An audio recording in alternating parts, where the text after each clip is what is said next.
அஸ்ஸலாமு அலைக்கும் வியூவர்ஸ். இன்றைக்கி நம்ம சேனலில் எங்கள் ஒரு ஸ்பெஷல் மஞ்சள் சோறு தான் பார்க்க போகிறோம். அதுக்கு முன்னாடி நம்ம சேனலை சப்ஸ்கிரைப் பண்ணிக்கோங்க, லைக் பண்ணிக்கோங்க, கமெண்ட் பண்ணுங்கள். உங்கள் பிடிச்சிருந்த உங்கள் ஃப்ரெண்ட்ஸ் அண்ட் ஃபேமிலிக்கு ஷேர். நம்ம நார்மலான சோறு அரிசியை ஊற வச்சுக்கோங்க.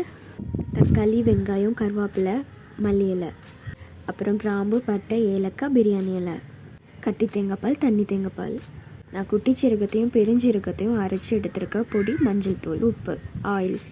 நீங்கள் 1 கிளாஸ் அரிசி எடுத்திங்கன்னா அது 2 கிளாஸ் தண்ணி ஊற்றணும். ஆனால் நம்ம இந்த சோறுக்கு தண்ணி ஊற்ற போகிறது கிடையாது, தேங்காய் பால் தான் ஊற்றணும். அந்த அளவு தான் இது.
சுட சுட ஆவி பறக்க அழகான மணமான மஞ்சள் சோறு ரெடி ஆயிடுச்சு.